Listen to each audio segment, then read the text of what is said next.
Hola, buenos días. Bueno, vamos a ver. Estamos ya empezando con la unidad 11 y ahora entramos en la parte de gramática y la verdad es que esto se puede complicar un poquito.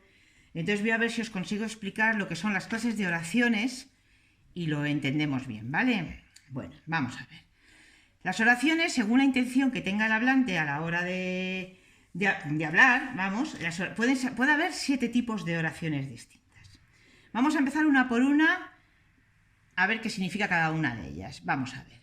Oraciones enunciativas, ¿vale? Estas son las oraciones que utilizamos siempre para informar sobre unos hechos concretos y sin más. Son las más facilitas, las primeras que se aprenden. Estas pueden ser o afirmativas o negativas, ¿vale? Son las que hemos estado viendo siempre. Luego tenemos las interrogativas. Las interrogaciones interrogativas las utilizamos para formular una pregunta. ¿Cómo las reconocemos? Pues es muy fácil porque tiene sus signos de interrogación. Pero también hay que recordar que este año hemos dicho en más de una ocasión que las interrogativas podían ser de dos tipos, las directas y las indirectas. Las directas tienen sus signos de interrogación, sin embargo las interrogativas indirectas, ¿vale?, no llevan signos de interrogación y no es tan fácil identificarlas. Aquí te dice, ¿le ocurre algo, señor? Vale, también podemos preguntarnos y decir, llevo toda la mañana preguntando si le pasa algo a este señor. Estoy haciendo una pregunta también, ¿vale? Pero la estoy formulando de una forma indirecta, sin poner los signos de interrogación, ¿vale? Y también habría que saber localizarlas, estas oraciones. Seguimos, tenemos las exclamativas, también son muy facilitas, tienen sus signos de exclamación y expresamos alegría o sorpresa, ¿vale? O miedo, cualquier cosa. Llegamos ya a las oraciones exhortativas. Las oraciones exhortativas son las que se utilizan para dar cualquier tipo de consejo u orden. Bueno, la forma más fácil de identificarlas es porque el verbo que se utiliza en estas oraciones está en tiempo imperativo. Os recuerdo, compra tú, compre él, compremos nosotros, comprad vosotros y compren ellos. ¿Os acordáis del imperativo, no? Bien. Aquí te pongo un ejemplo que te dice, comprobad la estabilidad de la nave.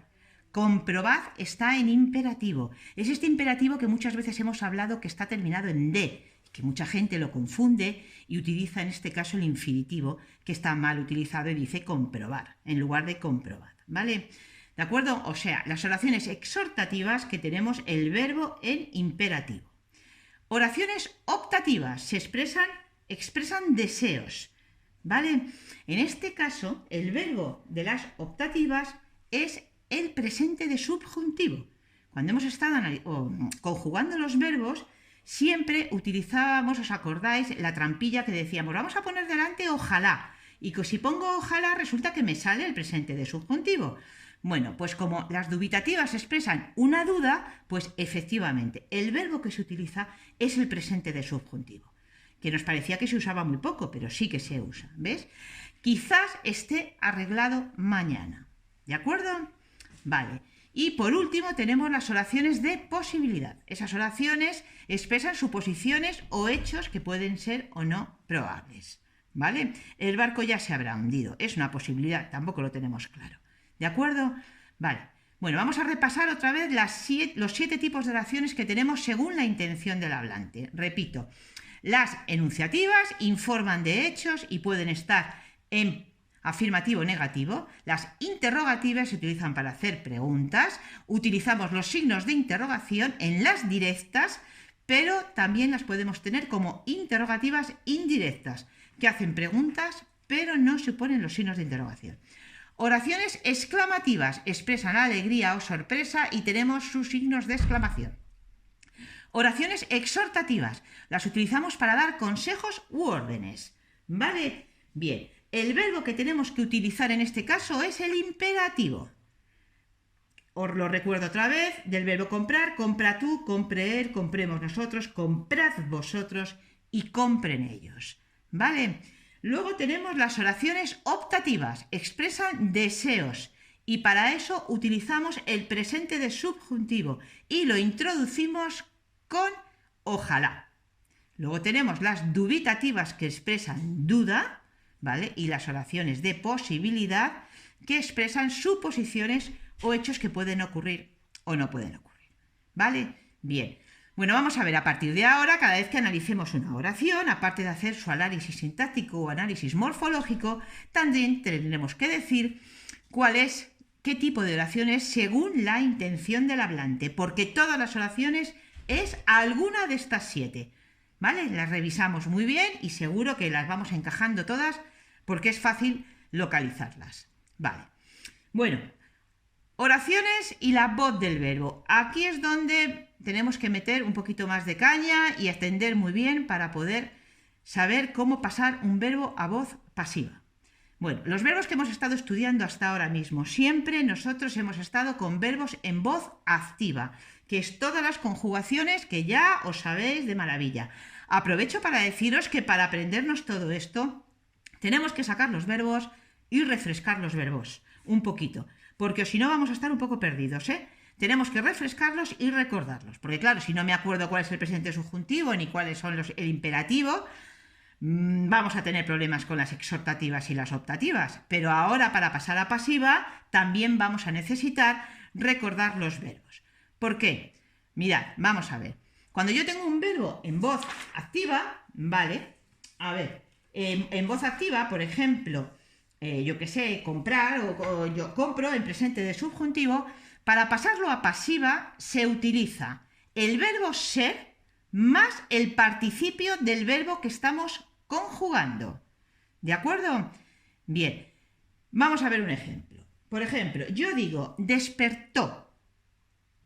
Despertó es un pretérito perfecto, ¿vale? ¿Cómo paso yo despertó a voz pasiva? Vale, pues lo primero que tengo que hacer es que tengo que utilizar el verbo ser más el verbo despertar. Y al verbo ser lo tengo que poner en el mismo tiempo que tengo el verbo despertar. Si despertó está en pretérito perfecto simple, para pasarlo a pasiva, el verbo ser lo pongo también en pretérito perfecto simple, que sería fue. Y luego a continuación, el verbo en participio. Por lo tanto, fue despertado. Repito, despertó en voz activa, fue despertado en voz pasiva. Por ejemplo, otro, compran. Compran es un presente de indicativo. En voz activa. ¿Cómo lo paso a pasiva? Pues yo diría, compran, que está en presente, el verbo ser lo pongo también en presente y me sale, son compradas. Buscará, un futuro simple, que está en activa. ¿Cómo lo paso a pasiva? Pues el verbo ser lo convierto en un futuro simple y diré será y será buscada. Y por último, otro, por ejemplo, que sea un tiempo compuesto. Habrá encontrado. Eso es un futuro compuesto. ¿Cómo lo paso a voz pasiva? Pues el verbo ser en futuro compuesto. Habrá sido comprado. ¿Vale? Otra cosa que tenemos que tener en cuenta, ¿vale?, es que el participio tiene que coincidir en género y en número con el sujeto. Por lo tanto, puede ser fue despertado o fue despertada, puede ser son comprados o son compradas, será buscado o será buscada, habrá sido encontrado o habrá sido encontrada. Depende del sujeto que tengamos en la oración. Vamos a empezar a ver cómo transformar una oración que está en activa a una oración que está en pasiva. Mirad, vamos a ver primero la que tenemos en el libro. Un marinero despertó al capitán. Vale, esta es la primera oración que está en activa. Bueno, esta está muy poquito analizada, nosotros sabemos analizarla mucho mejor, ¿eh? Luego haremos una bien analizada del todo. Pero dice, ¿quién despertó al capitán? Un marinero, que es el sujeto, ¿vale? Despertó al capitán. ¿Y qué será el capitán? Un complemento directo de persona, que aquí no lo pone, pero todos ya lo tenemos que saber, ¿vale? ¿Cómo la transformamos en pasiva? Vale, lo primero que hacemos es cambiar el verbo. Despertó, ¿vale? ¿En qué tiempo está? En pretérito perfecto simple. Por lo tanto, al pasarlo a pasiva, yo cojo el verbo ser y lo pongo en pretérito perfecto simple. Aquí lo tengo, fue. Y a continuación le pongo el participio. Fue despertado. ¿Vale? Y ahora le preguntamos al verbo, ¿quién fue despertado? El capitán. ¿Vale? Sujeto paciente. Y se acaba la oración con un complemento que es miramos la voz que está en activa, buscamos qué información nos falta, que es un marinero, y el marinero pasa a ser un complemento que le llamamos complemento agente. Aquí lo tenéis, ¿vale? Bueno, vamos a ver si nos damos cuenta. Despertó, lo pasamos en pasiva. El capitán, fijaros muy bien, el capitán, que era un complemento directo, pasa a ser el sujeto paciente, que le llamamos sujeto paciente en las oraciones en pasiva, y el sujeto de la oración en activa va a pasar a ser el complemento agente. Bueno, aquí no está todo eso marcado, pero yo os he puesto otra aquí que a lo mejor lo tenemos más clarito. Mirad, a ver si se ve bien. Sí. Mi madre cocinó las lentejas. Vamos a analizarla. ¿Quién cocinó las lentejas? Mi madre. Mi madre, sujeto, cocinó las lentejas, es un predicado verbal, ¿vale? Mi, el determinante, y madre es el núcleo. ¿Qué cocinó mi madre? Las lentejas, un complemento directo, ¿de acuerdo? Vale, esto está en activa. Vamos a pasarla a pasiva. Lo primero que hacemos, siempre lo primero, el verbo, lo pasamos a pasiva. Cocinó, pretérito perfecto simple. ¿Cómo se pone en pasiva? Fueron cocinadas. ¿Por qué he puesto fueron cocinadas en plural y en femenino? Porque ¿quiénes fueron cocinadas? Las lentejas. Y las lentejas están en femenino plural. Por lo tanto, el verbo también. Fijaros, el complemento directo de la oración que está en activa pasa a ser el sujeto paciente en las oraciones en pasiva. Y luego completo la oración con un complemento agente. ¿Cuál es el complemento agente?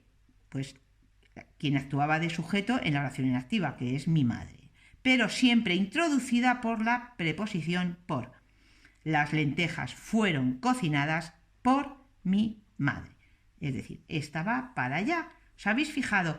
Cambio el verbo, sin embargo, el complemento directo se cruza y pasa a ser sujeto paciente, y el sujeto de la activa se cruza y pasa a ser complemento agente. Es decir, hacemos una cruz. ¿De acuerdo? Vale. Vamos a pensar en otra oración, pero esta vez no la vamos a escribir y la vamos a intentar memorizar, porque también hay que intentar trabajar mucho la memoria, ¿vale? Y la atención. Por ejemplo, mi perro ha roto un libro. Está en activa, ¿no? Ha roto es un pretérito perfecto compuesto. Mi perro ha roto un libro. Sujeto, mi perro ha roto un libro, predicado, ¿vale? ¿Qué ha roto mi perro? Un libro, complemento directo. Ya la tengo en activa. Si vais siguiendo en el vídeo, estaría bien que la escribierais en un papel conmigo, pero la vais escribiendo vosotros, ¿vale? Repito, mi perro ha roto un libro. Sujeto, mi perro ha roto un libro, es el predicado, ¿vale? Bien, sujeto, mi perro, determinante, mi, núcleo, perro. Y ha roto es el verbo, que está en pretérito perfecto compuesto, y un libro es el complemento directo. Vale, ahora os piden que la paséis a pasiva. Lo primero que hago es fijarme en el verbo. El verbo es ha roto. Por lo tanto, al pasarlo a pasiva, tengo que buscar el pretérito perfecto compuesto del verbo ser, que es ha sido. Por lo tanto, y el participio. Ha sido roto. Ojo con ese participio, que si estuviéramos en clase nos haríamos unas risas y a alguno se le escapa algo que no quiero repetirlo yo, porque el verbo romper es un verbo irregular, ¿de acuerdo? Ha sido roto. Vale, ¿cuál es el sujeto? ¿Cuál era el complemento directo de la activa? El libro, ¿no? Vale, pues en este caso el sujeto paciente es el libro y ya tenemos. El libro ha sido roto. Y ahora, ¿cuál es el complemento agente introducido por la preposición por? El sujeto de la oración en activa, por mi perro. ¿De acuerdo? Por lo tanto, quedaría el libro, sujeto paciente, ha sido roto, que es el verbo, por mi perro, que es el complemento agente. Y cuando las analizamos, que esto es muy importante, solo tenéis que poner como lo tengo yo aquí puesto. las lentejas, sujeto paciente, el verbo se queda aquí solito en el medio y por mi madre es el complemento agente. De momento no vamos a poner ningún complemento más, ¿vale? ¿Que podríamos añadirlo? Sí, imaginaros que son las lentejas fueron cocinadas por mi madre, yo qué sé, en la cocina. Complemento circunstancial de lugar, en la cocina. O ayer las lentejas fueron cocinadas por mi madre. ¿Qué sería ayer? Un complemento circunstancial de tiempo. ¿Vale? Sí que nos podemos encontrar algún complemento circunstancial. Pero de momento las oraciones en pasiva van a ser mucho más sencillas. Tan sencillitas como las que acabamos de ver ahora mismo. ¿Vale? Aquí os he puesto algunos ejemplos para que, si queréis apuntarlos, voz activa y voz pasiva. Despertó, está en pretérito perfecto en voz activa. En voz pasiva, fue despertado. O despertada, acordaros que va a depender del sujeto. Compran, está en presente. ¿Cómo se pondría en pasiva? Son compradas. El verbo en presente, también el verbo ser. Buscará, que es un futuro simple. En pasiva, será buscada. Será también está en futuro simple. Habrá encontrado, un futuro compuesto. ¿Cómo es en pasiva? Habrá sido encontrado. También el verbo ser lo tenemos en futuro compuesto. ¿Vale? Esto es algún ejemplo, por si los queréis apuntar también, junto con la que hemos visto aquí. Paráis el vídeo un poco y lo copiáis. ¿Vale? Y ya por último, os quería decir que esto es muy sencillito. Las oraciones dependiendo del número de verbos que tenga. Esto lo hemos hecho también en el cole y lo hemos visto. Las oraciones simples tienen solamente un verbo y las oraciones compuestas tienen más de un verbo, que muchas veces os he dicho, prepararos que cuando lleguéis al instituto os van a empezar a caer todas las compuestas con más de un verbo, ¿eh? Sobre todo los del B, un día nos pasamos un día muy divertido haciendo una oración con muchos verbos en la pizarra. Bueno, pues ya os las empiezan a avisar. ¿Vale? Para que a los que les guste el tema de los análisis esto se complica y se pone un poquito más divertido. ¿Vale? Bueno, pues lo dicho, si tenéis alguna duda, si lo escucháis y no entendéis alguna de las cosas que hemos estado explicando aquí, por favor, solamente tenéis que mandarnos un correíto a Ana o a mí y nosotras, si la duda es facilita de contestar por escrito, lo haremos con otro correo y si vemos que la cosa se complica un poquito, pues cogemos el teléfono y os llamaremos. Siempre con número oculto, así que procurad, si es así un número oculto, que podemos ser nosotras, que es que a veces nos pasa que no nos coges el teléfono, es normal, tampoco lo cogería yo. ¿Vale? Chicos, cuidaros muchísimo vosotros, cuidad muchísimo a todos los que tenéis a vuestro alrededor. Vamos a intentar hacer esto lo más fácil posible porque lo estáis haciendo de maravilla todos vosotros, ¿vale? Un beso enorme y hasta la siguiente. Venga, hasta luego. Adiós.